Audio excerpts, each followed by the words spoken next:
Hallelujah. यीशु मसीह नासरी के जलाली बबरकत अजीम नाम में तमाम तर देखने वाले व्यूवर्स को मेरी तरफ से बहुत बहुत सलाम। मैं खुदा की खादमा एवेंजलिस्ट रिमशा साबिर आज आपके सामने खुदावंद के कलाम को पेश करूंगी। जैसा कि मेरे अजीजों आप सब जानते हैं कि क्रिसमस का सीज़न है, क्रिसमस का वीक चल रहा है। आज हम खुदा के कलाम मुकद्दस में से यीशु मसीह की पैदाइश के रिलेटेड उन तमाम तर वाक़यात पर गौर करेंगे। जैसा कि बाइबल मुकद्दस में बहुत सारे वाक़यात दर्ज हैं यीशु मसीह की पैदाइश के बारे में, लेकिन आज हम उस वाक़ये पर गौर करेंगे जो कि खुदा के कलाम मुकद्दस में बुजुर्ग मत्ती रसूल की अंजील उसका दूसरा बाब और उसकी पहली आयत मुकद्दसा में मरकूम है। मेरे साथ निकालिएगा, खुदा के कलाम मुकद्दस में से हम पढ़ेंगे। खुदा के कलाम मुकद्दस में लिखा हुआ है, जब यीशु हेरोदिस बादशाह के ज़माना में यहूदिया के बैतलहम में पैदा हुआ तो देखो कई मजूसी पूरब से यरूशलेम में ये कहते हुए आए कि यहूदियों का बादशाह जो पैदा हुआ है वो कहाँ है, क्योंकि पूरब में उसका सितारा देखकर हम उसे सजदा करने आए हैं। खुदावंद के पाक कलाम के पढ़े और सुने जाने पर खुदावंद की खास बरकत हो, खुदावंद का शुक्र हो।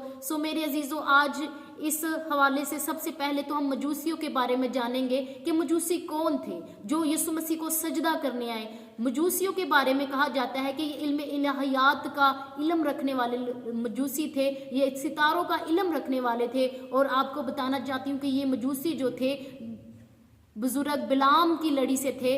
बाइबल मुकद्दस में जिसका जिक्र गिनती की किताब में मिलता है कि ये बिलाम की लड़ी में से थे और ये बहुत सदियों से उस सितारे का इंतजार कर रहे थे कि ये सितारा जाहिर हो, जिसकी पेशन गोई गिनती की किताब उसके 24वें बाब की 17वीं आयत में बिलाम नबी ने की। जब वो कौम बनी इसराइल के लिए बरकत चाह रहा था, बोल रहा था, तो खुदा के कलाम मुकद्दस में से मेरे साथ निकालिएगा। गिनती की किताब उसका 24वां बाब और उसकी 17वीं आयत में लिखा हुआ है, मैं उसे देखूंगा तो सही पर अभी नहीं, और वो मुझे नजर भी आएगा पर नजदीक से नहीं। याकूब में से एक सितारा निकलेगा और इसराइल में से एक असा उठेगा। खुदा का कलाम बयान करता है कि बिलाम नबी ने इस सितारे की पेशन गोई की और इस सितारे को देखने के लिए ये मजूसी बहुत सदियों से मुंतजर थे, क्योंकि ये बिलाम की लड़ी से थे, ये मजूसी थे और ये खुदावंद के उस कलाम के पूरा होने के मुंतजर थे। अब चूंकि ये बिलाम की लड़ी में से थे मजूसी, तो बिलाम की उस पेशन गोई के मुताबिक सितारे के मुंतजर थे। ये उस सितारे को पूरब में देखकर यीशु मसीह को सिजदा करने आए। हालेलुया, यीशु मसीह को सजदा करने आए। और आपको बताना चाहती हूँ कि यीशु मसीह की पैदाइश जो है वो रोम की हुकूमत के अंदर हुई। यीशु मसीह रोम की हुकूमत में पैदा हुए और आपको पता है कि रोम जो की सल्तनत जो थी, जो रोम की हुकूमत थी, वो अपने अलावा किसी को बादशाह तस्लीम नहीं करती थी। लेकिन इन मजूसियों की जुर्रत देखे, दिलेरी देखे कि ये खुदावन यीशु मसीह को बादशाह कहकर पुकार रहे हैं और कह रहे हैं कि वो कहाँ है, और उसको बादशाह मानकर हम उसे सजदा करने आए हैं। हालेलुया। अब इनकी जुर्रत और दिलेरी को दाद दें कि ये मजूसी जो थे बगैर किसी डर और खौफ के यीशु मसीह को बादशाह पुकार रहे हैं और कह रहे हैं कि हम पूरब में उसका सितारा देकर उसको सजदा करने आए हैं। अब ये मजूसियों का तो हमने करैक्टर सीख लिया कि ये मजूसी बिलाम की लड़ी में से थे, लेकिन अब हम खुदा के कलाम मुकद्दस में सितारे के करैक्टर पर गौर करेंगे कि सितारे का इस वाक़ये के अंदर क्या रोल था, क्या किरदार था। सितारे की बदौलत मेरे अजीजों ये मजूसी यीशु मसीह तक पहुंचे, यीशु मसीह की तक पहुंचे और इन्होंने यीशु मसीह को सजदा किया। सितारे की रोशनी में, उसकी रहनुमाई में खुदा का कलाम कहता है कि वो सितारा उस जगह के ऊपर जाकर ठहर गया जहां वो बच्चा यानी यीशु मसीह था, और जाकर इन्होंने यीशु मसीह को सजदा किया। हालेलुया। आज देखें कि ये दुनिया बहुत ज्यादा तारीक है। आज भी इस दुनिया के अंदर सितारे की जरूरत है ताकि उसकी रहनुमाई के अंदर रहकर हम यीशु मसीह तक पहुंच सके, क्योंकि लोग तारीकी के अंदर हैं, गुनाह के अंदर हैं, दलदल में धंसे हुए हैं, और आज लोगों को रोशनी की ज़रूरत है। और उस रोशनी को तब ही लोग लेंगे जब हमारे अंदर जिंदा खुदा का कलाम होगा, जिंदा खुदा के कलाम की रौनक और चमक होगी, तब ही लोग उस रोशनी में चलेंगे और यीशु मसीह तक पहुंचेंगे, यीशु मसीह को अपना निजात दहिंदा मानेंगे, कबूल करेंगे और उसको सजदा करेंगे और हमेशा की जिंदगी के वारिस हो जाएंगे। हालेलुया। और आगे जो इन मजूसियों की हम अकीदत देखते हैं, आए मेरे साथ दोबारा उसी हवाले को दोबारा देखेंगे बाइबल मुकद्दस में से मत्ती की अंजील उसका दूसरा बाब और उसकी 11वीं आयत मुकद्दसा में लिखा हुआ है, और उस घर में पहुंचकर बच्चे को उसकी मां मरियम के पास देखा और उसके आगे गिरकर सिजदा किया और अपने डिब्बे खोलकर सोना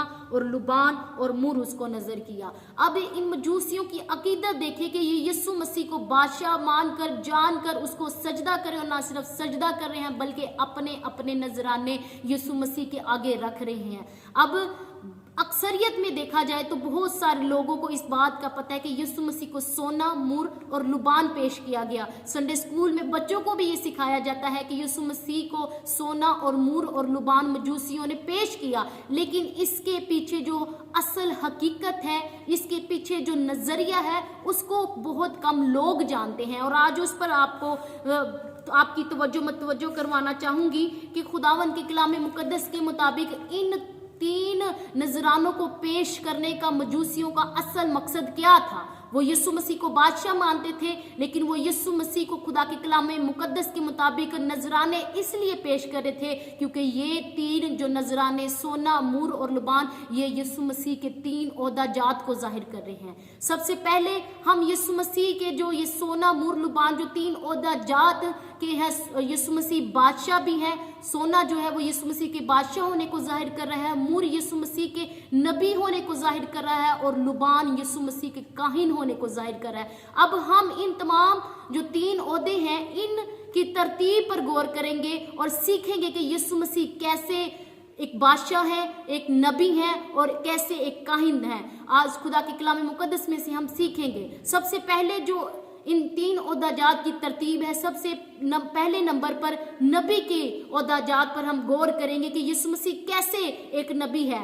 नबी के बारे में बताना चाहती हूँ कि नबी खुदा का नुमाइंदा है, और यीशु मसीह खुदा का नुमाइंदा होकर इस दुनिया के अंदर आया। और नबी के बारे में अगर आप इस्तिशना 18 बाब और उसकी 15वीं आयत पढ़ें तो खुदा के बंदा मूसा ने पेशन गोई की और खबर दी कि खुदा तुम्हारे दरमियान एक नबी को भेजेगा, जिसका जिक्र यूहन्ना की अंजील में यीशु मसीह ने कहा कि खुद मूसा ने कहा कि खुदावंद तुम्हारे लिए एक नबी को भेजेगा। हालेलुया। और सबसे पहले अगर आप बाइबल मुकद्दस का मुतालिया करें तो नबी का लफ्ज जो है वो यीशु मसीह के बारे में सामरी औरत ने इस्तेमाल किया कि तू एक नबी मालूम होता है। हालेलुया। और इससे हमें पता चलता है मुर पेश करने का मकसद ये था कि यीशु मसीह एक नबी है, यीशु मसीह एक खुदा का नुमाइंदा है। और आगे जो दूसरा ओहदा है उसकी तरतीब को हम देखेंगे कि यीशु मसीह का दूसरा ओहदा जो लुबान पेश करने का मकसद ये था कि यीशु मसीह एक काहिन है, यीशु मसीह काहिन है। और काहिन जो होता है वो अवाम का जो होता है वो नुमाइंदा होता है। और आपको बताना चाहती हूँ कि यीशु मसीह जब सलीब पर गए तो यीशु मसीह ने सलीब पर काहिन का ओहदा इख्तियार किया, और जब सलीब पर वो गए तो फिर कहानत बदल गई। यीशु मसीह अपना ही खून लेकर पाक मुकाम में दाखिल हुए, और बैलों और बछड़ों का खून लेकर नहीं बल्कि अपना खून लेकर पाक मुकाम में दाखिल हुए और हमारी अब्दी खलासी करा दी। Hallelujah, hallelujah.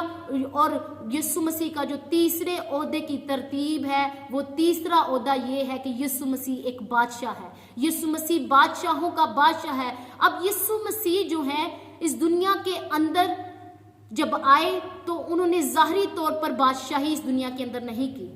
यीशु मसीह जाहिरी तौर पर बादशाह नहीं बने, बल्कि यीशु मसीह ने दिलों के अंदर अपनी बादशाही को कायम किया। लेकिन अब जब दोबारा यीशु मसीह की आमद इस दुनिया के अंदर होगी तो यीशु मसीह बादशाहों के बादशाह की हैसियत से इस दुनिया के अंदर आएंगे।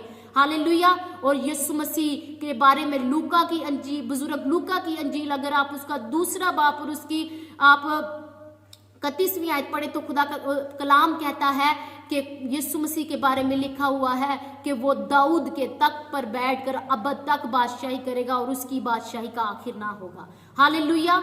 यीशु मसीह इस दुनिया के अंदर जब दोबारा आएगा तो वो बादशाह की हैसियत से आएगा, बादशाहों के बादशाह की हैसियत से आएगा। और खुदा का कलाम कहता है कि वो याकूब के घराने पर अबद तक बादशाही करेगा और उसकी बादशाही का आखिर ना होगा। यीशु मसीह बादशाह सोना यीशु मसीह की बादशाहत को जाहिर करता है। पैदाइश 49 बाब उसकी 10वीं आयत पढ़े, मूर यीशु मसीह के नबी होने को जाहिर करता है। इस्तिशना 18 बाब और उसकी 15वीं आयत को आप पढ़े, और लुबान जो है वो यीशु मसीह के काहिन होने को जाहिर कर रहा है। अगर आप ज़बूर 110 और उसकी 4थी आयत में पढ़े तो खुदा का कलाम कहता है कि वो अब तक खुदा का काहिन है। हालेलुया। सो खुदावन आप सबको इस कलाम के वसीला से बरकत दे, आप सबके साथ हो।